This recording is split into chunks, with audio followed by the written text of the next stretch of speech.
Good morning. Thank you so much for joining me. We are on lesson 228 today in A Course in Miracles. Bear with me, I'm trying technology, so I'm going to try transferring things to my computer and reading rather than looking down. All right, here we go. Lesson 228. God has condemned me not, no more do I. My Father knows my holiness. Shall I deny his knowledge and believe in what his knowledge makes impossible? Shall I accept as true what he proclaims as false? Or shall I take his word for what I am, since he is my creator and the one who knows the true condition of his son? And the prayer is, Father, I was mistaken in myself because I failed to realize the source from which I came.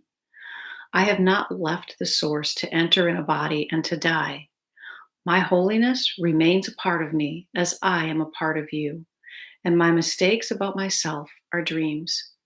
I let them go today, and I stand ready to receive your word alone for what I really am. Amen. That is the end of lesson 228. God has condemned me not, no more do I. We often are harder on ourselves than on anyone or anything else. And in spite of that, anything that we condemn is part of the judgment against ourselves. If we could understand and see ourselves as God created us, we would understand that there is nothing that could ever be fallible in any way about us. We could not be lacking anything at all in our lives. If we understood that we cannot lack anything, we would not create and reflect any kind of lack back to ourselves, and we would be in that eternal state of heaven. This lesson is helping us to reach back to remember the truth of who we are and to let go of all of the chaotic, confusing ideas that we thought about in that global mind that created this world, made this world, and the scariness, the fear, the terror that we create here. And so we are just being encouraged to wake from the dream that we are anything less than what we were created as. Let's see what Tina Spalding's channelings tell us. You are blessed beings indeed. I am that one that you know as Jesus. Condemnation is not a part of the God mind. It is a part of the ego mind, and the ego is completely separate from God. There is no overlap in these thought systems at all. This is why when you make an unloving decision, you instantly feel bad and everything around you seems to be worse. You might suddenly feel that you're too old for this, or too fat for that, or too poor to do this, and not competent enough for that. The decisions you make that take you into the ego's world have nothing to do with God's beliefs about you. God has made you in his image, and that means you are exactly as you need to be. Many of you will examine your personalities and say, well, I don't think I'm very godlike. That is true because you have chosen the ego over God thousands and thousands and thousands of times. You have repeatedly entrenched beliefs about yourself, about others, and about the nature of reality of your mind.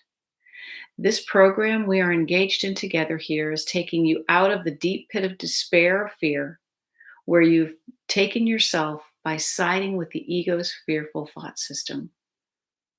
Know that you are not judged, that you were forgiven. Know that any errors you unknowingly make to side with the ego, because that is what you've been taught, that is what has been indoctrinated into you. That is what the place of separation incites within you, are just that. These are errors. It's just as when you see children making a mistake with their spelling or their reading. You do not berate them for their mistakes. You offer guidance and say, this is how it should go. This is the correct way to say it. You do not smack them or slap them and say, that's not how you do it. You are kind and gentle, and you repeat yourself over and over until they understand. That is what we are doing. We are repeating ourselves over and over again because you are like children. You have become lost and confused in the nightmare, and this voice of love will lead you. lead you home. This voice of love says, come this way, come this way. Choose love, choose forgiveness. See, now you feel better, don't you? Come further this way. Do it again. Do it more often. See how much better you feel? We are like that, gentle parents cajoling and inviting you to step the correct way. I am that one that you know as Jesus, and we will speak to you tomorrow. The universe, our guides, are always gently guiding us. It's why we have a still small voice within us. It is not because it is a weak and meek voice. It is because it is a tender and loving voice that does not need to coerce or threaten or frighten you in any way to choose correctly, to choose love. Our guides, the universe, always give us the opportunity to make the choices for ourselves. And so if we repeatedly choose to be in pain, to be in fear, the universe is not able to change that. And so spirit stands by patiently and knows that eventually you will feel that you have turned every corner, gone down every dead end, and are ready to simply listen to the still small voice. Let today be the day that you begin to listen to the still small voice. In order to do that, you may need to quiet your mind a bit.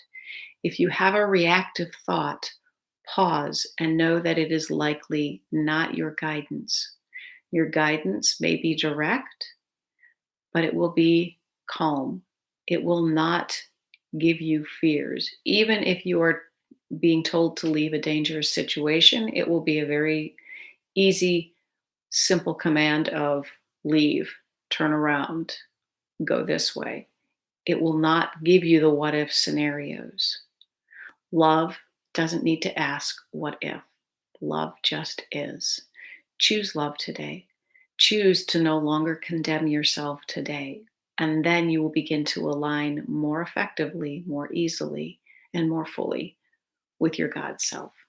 Have a great day, guys. I'll talk to you tomorrow. Bye.